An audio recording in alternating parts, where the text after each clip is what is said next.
Assalomu alaykum va rahmatulloh. Bugun bepul arab tili darslarimizning 15-qismi. Yodingizda bo'lsa kerak, biz Madina Arabik qo'llanmasidan foydalanib kelayotgandik va birinchi kitobimizni 4-darsga kelib to'xtagandik.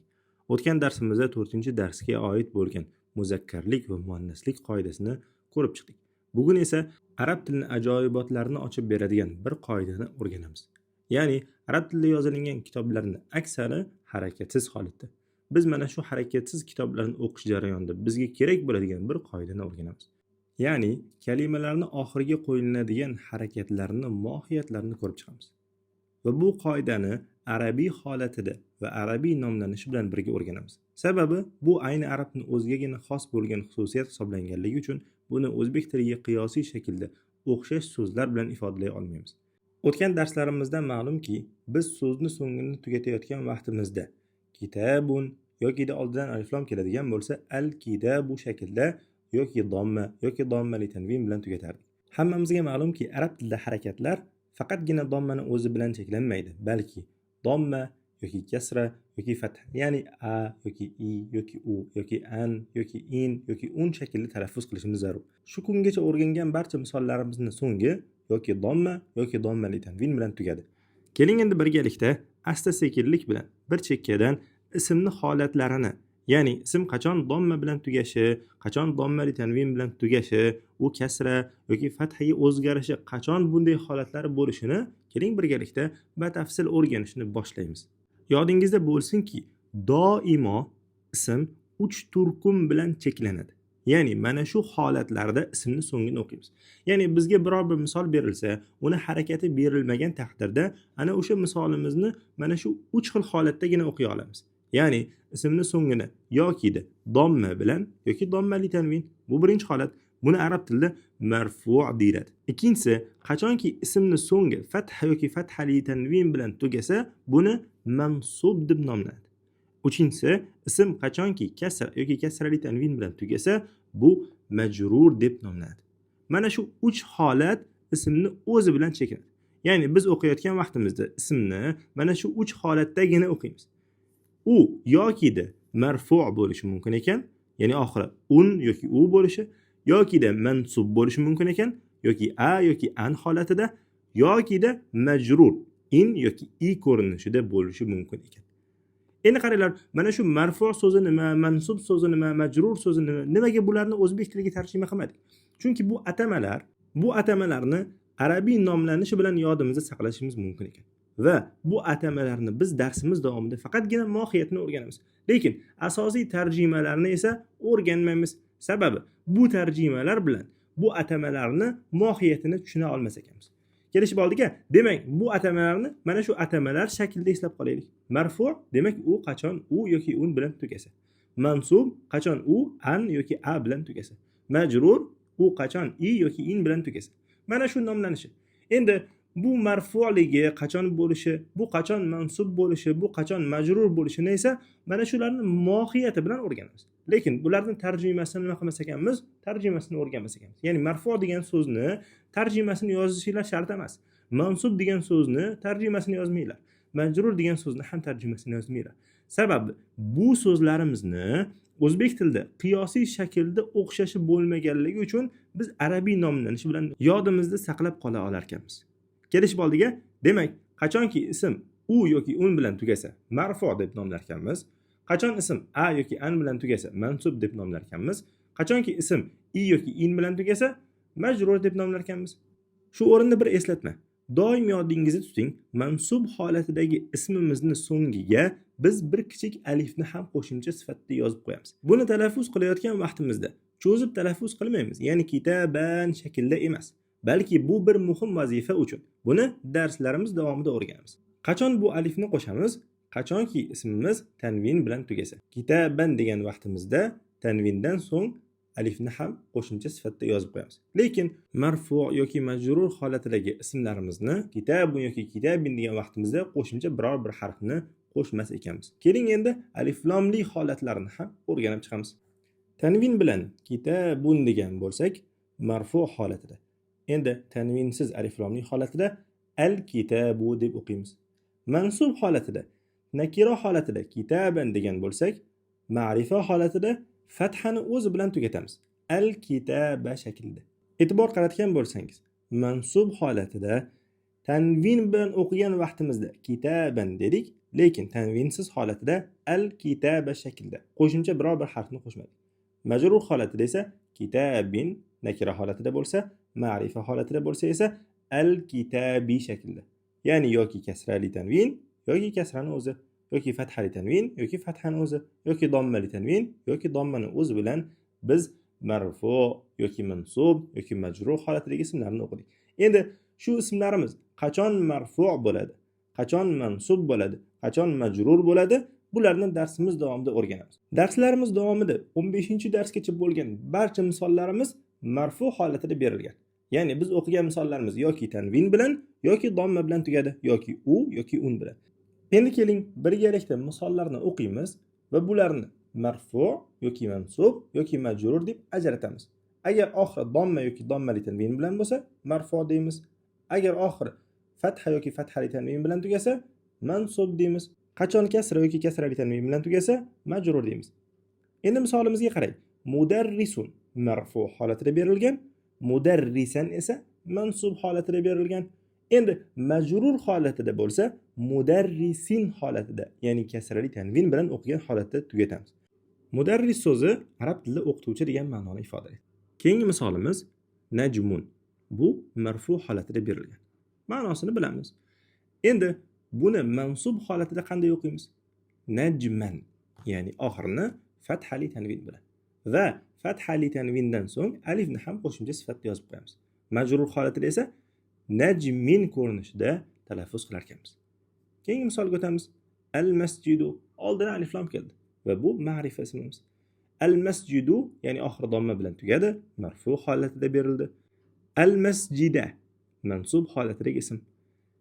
Majrur holatini qanday o'zgartiramiz? Oxirini kasraga o'zgartirsak, al-masjidi, ya'ni majrur holatida talaffuz qilgan bo'lamiz. Endi as-sa'atu. Bu misolimiz qanday holatda turibdi? Ma'lumki marfu holatida. Sababi oxirida turgan dommadan biz marfu ekanini bildik. Endi majrur ekanini qayerdan bilamiz? Oxirdagi turgan kasrasidan. Mansub holatini qanday ajratamiz? Oxirida turgan fathasidan. Bu misollarimizni qachon mansub, qachon majrur, qachon marfu qilishimizni hozir o'rganmaymiz. Balki misollarimizni shu holatida tugasa, uni nima deb nomlanishini avvalo o'rganib chiqamiz. Qaranglar, tabibin majrur, to'g'rimi? Biz oxiridagi kasrali tanvin orqali buni bildik. Endi mansub holati qanday bo'ladi? Tabiban. Endi qaranglar, mana shu nomlanishini yodimizda saqlab qolaylik. Marfu holatida esa barchamizga ma'lum tabibun shaklida talaffuz qiladi. Keyingi misolimiz as-sarira. Bu marfu'mi, mansubmi, majrurmi? Albatta, so'zni so'ngiga qaraymiz. So'zni so'ngida turgan fatha orqali biz buni mansub ekanini bilamiz. Keyingisi buni marfu holatida oxiridagi domma bilan as-sariru shaklida talaffuz qilamiz. Majrur holatida esa as-sariri shaklida talaffuz qilamiz. So'zni so'ngiga qarab marfu yoki mansub yoki majrur deb nomlanishini bilib oldik. Asta-sekinlik bilan mavzuni asosiy mohiyatini tushunib boramiz. Biz shu kungacha o'rgangan misollarimizni barchasini marfu holatida o'qidik. Asosiy sabab qo'shimchalarsiz kelgani. Endi biror bir qo'shimcha so'zni oldidan keladigan bo'lsa va u misolimizga ta'sir o'tkazadigan bo'lsa, mana shunda biz o'zgartirishlar kiritishimiz kerak. Al-ghurfatu xona degan misolimiz, to'g'rimi? Endi biz xona degan vaqtimizda buni marfu holatida o'qiymiz. Endi xonani ichida, xonada, xonaning degan vaqtimizda bu misolimizga o'zgarishlar kiryapti. O'zbek tilidan ma'lumki, xona degan vaqtimizda bu o'zgarishlar misolimizni o'zi. Lekin xonaning degan vaqtimizda xona so'ziga ning qo'shimchasi qo'shildi. Xonada degan vaqtimizda xona so'ziga da qo'shimchasi qo'shildi. Xonani degan vaqtimizda xona so'ziga ni qo'shimchasi qo'shildi. To'g'rimi? Mana shu qo'shimchalar orqali misolimiz nima qilyapti? To'lib boryapti. Arab tilida ham xuddi shunday. Ya'ni biz misolimizni o'zini o'qiyotgan vaqtimizda marfu holatida talaffuz qilamiz. Endi so'zni oldidan ba'zi bir qo'shimchalar, ya'ni ichida demoqchi bo'lgan qo'shimchamiz yoki ustida degan qo'shimchalar kiradigan bo'lsa, bu ta'sir o'tkazmay qolmas ekan. Ya'ni biz o'qiyotgan vaqtimizda al-ghurfatu degan bo'lsak, endi ichida degan ma'noni beradigan fi qo'shimchasi so'zni oldidan kiradigan bo'lsa, fil g'urfatu shaklda emas, balki fil g'urfati shaklda talaffuz qilar ekanmiz. Mana shu misolimizda fi o'zidan keyin kelayotgan g'urfa xona so'zini ma'nosini ham o'zgartirishga sabab bo'lganligi uchun va buni ko'rinishini ham o'zgartirishga sabab bo'lganligi uchun buni harf jar deb nomladi. Ya'ni bu o'zi aslida qo'shimcha. Shu sababli ham harf deyildi. Endi bu sababli o'zidan keyin kelayotgan ismimiz jar holatga, ya'ni majrur holatga o'zgarayotganligi uchun biz bu misolimizni harfi jar deb nomlar ekanmiz. Endi o'zidan keyin kelayotgan misolimiz kasra holatga o'zgarganligi uchun biz buni majrur deb nomladik. Marfu holatidan majrur holatiga o'zgarishga asosiy sabab ichida degan qo'shimchani so'zni oldidan kelganligi. Tepada o'qigan misolimizni aniq holatida o'qidik. Ya'ni fil g'urfati, biror bir xonani ichida dedik. Endi noma'lum bir xonani ichida demoqchi bo'lsak, qanday aytamiz? Fi g'urfatin shaklida. Ya'ni alif lomni olib tashlab, oxiriga kasrali tanvinni qo'yish orqali fi g'urfatin shaklida talaffuz qilar ekanmiz. Demak, yozib qo'yishimiz kerak bo'lgan bir qoida. Kalimani oldidan biror bir o'zgarish kelmaydigan bo'lsa, uni marfu holatida o'qir ekanmiz. Mana misol uchun al-masjidu shaklida. Endi uni oldidan qo'shimcha kelib, bu so'zni ichida, ustida degan ma'noni ifodalaydigan qo'shimchamiz kiradigan bo'lsa, bunga endi ta'sir o'tkazmay qolmas ekan. Ya'ni kasra qiluvchi, jar qiluvchi harf so'zni oldidan kiradigan bo'lsa, bu misolimizni ham majrur holatiga o'zgartirar ekan. O'zbek tilidan birgina farqi bor. O'zbek tilida masjid so'zini masjidni ichida degan ma'noni ifodalash uchun masjidda deb qo'yamiz, to'g'rimi? Bunda so'zning so'ngidan faqatgina bir o'zgarish kiradi. Arab tilida esa bu o'zgarish so'zni oldidan qo'shimcha sifatida qo'shiladi va bu misolimiz so'zni o'ziga ham ta'sir qiladi. Ya'ni fi ham kiradi va fidan keyin kelayotgan misolimiz ham kasrali holatida ifodalanadi. Sodda qilib aytganimizda fi harfi jar, undan keyin kelayotgan misolimiz ismi majrur deyiladi. Endi qisqa qilib, lo'nda qilib aytganda fi'ni jar deymiz, undan keyin kelayotgan misolimizni majrur deb kelamiz. Endi noaniq, ya'ni nakira holatida ham talaffuz qilib ko'ramiz. Fi harfini masjid so'zidan oldin olib kelamiz. Ya'ni ichida degan misolimizni avval yozamiz. Fi. Endi bu misolimizdan so'ng masjid so'zini yozamiz. Masjid. Endi fi o'zidan keyingiga ta'sir o'tkazganligi uchun uni masjidin holatida, ya'ni majrur holatida talaffuz qilamiz. Fi masjidin. Fi'ni jar deymiz. Undan keyin kelayotgan misolimizni majrur deb ketamiz. Kelishtiga ta'sir o'tkazadigan barcha misollarimizni jar deymiz. Endi mana shu ta'sir sababidan majrur kasrali holatga o'zgargan misollarimizni majrur deb ketamiz. Jar va majrur. Ta'sir o'tkazadigan barcha misollar harfi jar deb nomlanadi.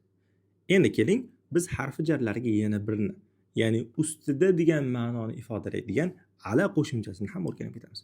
Ya'ni biz fi qo'shimchasini o'rgandik, u ichida degan ma'noni bildirar ekan, ala degan qo'shimcha esa bu ustida degan ma'noni ifodalaydi. Maktabun parta deganda, to'g'rimi? Endi partani ustida demoqchi bo'lsak, ala degan qo'shimchani parta so'zidan oldin olib kelamiz va bu ala qo'shimchasi ta'sir o'tkazmay qolmas ekan, balki so'zning so'ngidagi dommali tanvinni kasrali tanvinga o'zgartiradi va alani jar deymiz va undan keyin kelayotgan misolimizni majrur deymiz. Ala maktabin. Bunda ma'no nimani ifodaladi? Partani ustida degan ma'noni ifodalaydi. Ya'ni maktabun parta bo'lsa, ala maktabin partani ustida degan ma'noni ifodalaydi. Hozir ko'rgan misolimiz nakira holatida edi. Shu sababli ham biz kasrali tanvin, ya'ni in holatida talaffuz qildik. Ala maktabin deb. Endi aniq holatida esa alal maktabi shaklida talaffuz qilamiz. Tushunib olgan bo'lsak, keyingi misolimizga o'tamiz. Tosh so'zi hajarun deb nomlanadi. Endi ustida degan qo'shimcha ala. Toshni ustida demoqchi bo'lsak, tosh so'zini olib kelamiz, al hajaru. Endi ustida degan qo'shimchani oldin olib kelamiz va bu qo'shimchamiz sababidan tosh so'zi ham kasrali holatga, ya'ni majrur holatga o'zgaradi. Alal hajari shaklda talaffuz qilinadi. Tushunib oldik-a? Bu aslida juda ham oson qoida. Buni faqatgina qisqa misollar bilan batafsil shaklda o'rganamiz. Keling 22-sahifani ochamiz va 22-sahifada ikkinchi mashqni birgalikda harakatsiz holatdagi misollarni oldidan qo'shimchalarsiz kelsa, marfu holatida, oldidan qo'shimchalar keladigan bo'lsa, majrur holatida talaffuz qilamiz. Bu misolimiz oldin hech qanday qo'shimchasiz kelganligi uchun al madrasatu shaklida talaffuz qilinadi. Ya'ni bu marfu holatda turibdi. Tushunib oldik? Oldin hech qanday qo'shimcha kelmadi va biz buni harakatsiz misolimizni marfu holatida o'rgandik. Endi ichida degan qo'shimchamiz kalimani oldidan keldi.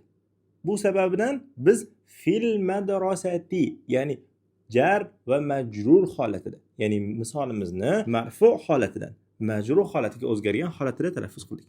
Fi qo'shimchasini, ya'ni fi harfini jar deymiz. Al madrasati misolimizni majrur deb ketamiz. Keyingi misol, bu misolimizni oldida ham fi qo'shimchasi bor. Shu sababli ham misolimizni majrur holatida talaffuz qilamiz. Fil bayti shaklida. Fi jar, al bayti majrur. Kitobimizda ko'rib ketayotgan misollarimizni daftarimizga ham ko'chirib qo'yaylik. Keyingi misolimiz, bu misolimizni oldidan hech qanday ichida, ustida degan qo'shimchalar kelmadi. Shu sababli ham biz buni marfu holatida talaffuz qilamiz. Al baytu shaklida. Tushunarli-a? Siz ham misollarimizni ostiga marfu yoki jar yoki majrur holatlarini ifodalash uchun so'zlar bilan yozib qo'ying. Al g'urfatu. Bu qanday? Marfu holatda turibdi. Sababi bu hech qanday qo'shimchalar bu misolimizni oldidan kelmadi. Al g'urfatu shaklida talaffuz qildik. Ya'ni marfu holatida. Bu misolimiz xona degan ma'noni ifodalardi. Keyingisi al hammamimi yoki al hammamumi. Albatta al hammamu. Sababi hech qanday qo'shimchalar bu misolimizni oldidan kelmaganligi uchun biz buni marfu holatida talaffuz qildik. Keyingi misolimizga o'tamiz. Bu misolimizni oldidan fi qo'shimchasi keldi. Shu sababli ham biz buni al matbahu shaklida talaffuz qilmaymiz. Balki oxiridagi dommani o'zgartiramiz. Qanday harakatga? Kasraga. Ya'ni majrur holatda talaffuz qilamiz. Fi jar, al matbahi majrur, fil matbahi. Oshxonani ichida, ya'ni oshxonada degan ma'noni ifodalaydi. Keyingi misolimiz, bu misolimizni oldidan hech qanday qo'shimchalar kelmadi. Shu sababli ham bu misolimizni marfu holatida al maktabu shaklda talaffuz qilar ekanmiz. Mavzuyimiz aslida qiyin emas, faqatgina bu qoida arab tilining o'zigagina xos bo'lganligi uchun ma'lum bir jihatlarini ko'rib ketyapmiz. Ala qo'shimcha vositasida misol keldi va bu misolimiz jar. Endi undan keyin kelayotgan misolimiz majrur holatda o'qiladi. Alal maktabi shaklida. Tushunarli bo'ldi? Keyingi misolimizga o'tamiz. Bu misolimizni ham oldidan ala qo'shimchasi keldi. Ya'ni harfi jar. Endi bu harfi jardan keyin kelayotgan misolimiz majrur holatida o'qiladi. Alal kursiyi shaklida. Ala harfi jar, ya'ni jar deb nomlab ketaveramiz. Endi kursiyi misolimizni majrur deb qo'yamiz. Keyingi misolga o'tamiz. Bu misolimizni oldidan hech qanday qo'shimchalar kelmaganligi uchun biz bu misolimizni dommali holatida, ya'ni marfu holatida o'qiymiz. As-sariru shaklida. As-sariru kravat degan ma'noni ifodalardi. Keyingi misol alal kitabi. Bu kitob degani. Lekin oldin kelayotgan qo'shimchamiz yordamida tarjima qilsak, kitobni ustida degan ma'noni ifodalaydi. Ala jar, al-kitabi majrur. Keyingi misolimiz fi vositasida keldi. Ya'ni fi qo'shimchasi yordamida keldi. Fi ichida degan ma'noni ifodalardi.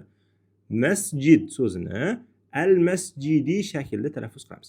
Fil masjidi, masjidning ichida. Fi jar, al-masjidi majrur. Shu bilan 22-sahifadagi ikkinchi mashqni ham birgalikda bajardik. Keling, bugun o'rgangan mavzuyimizni yodimizga solib olaylik. Ya'ni biz darsimiz davomida ismni holatlarini o'rgandik. Ismni holatlari yoki marfu, yoki mansub, yoki majrur bo'lar ekan. Ya'ni ismimizni so'ngidagi holatlariga qarab biz qismlarga bo'ldik. Ya'ni ismni so'ngi domma yoki dommali tanvin bilan tugasa marfu, fatha yoki fathali tanvin bilan tugasa mansub, kasra yoki kasrali tanvin bilan tugasa majrur deb nomlanar ekan. Bu osongina bir qoida. Buni yozib qo'ying. Endi bu qoidaning mohiyatini inshaalloh darslarimiz davomida o'rganar ekanmiz. Asosiy bir qismlardan biri harfi jar biror bir kalimani oldidan keladigan bo'lsa, bu harfi jar vositasida kelgan misolimiz kasra yoki kasrali tanvin, ya'ni majrur holatida talaffuz qilinar ekan. Bugun o'rgangan qoidamiz mana shundan iborat edi. Kelasi darsimizda mana shu yerdan davom etamiz. Silsilaviy darslarimiz sizga manzur kelayotgan bo'lsa, videoga like bosing va izohlar qismida o'z fikrlaringizni yozib qoldiring. Assalomu alaykum va rahmatulloh.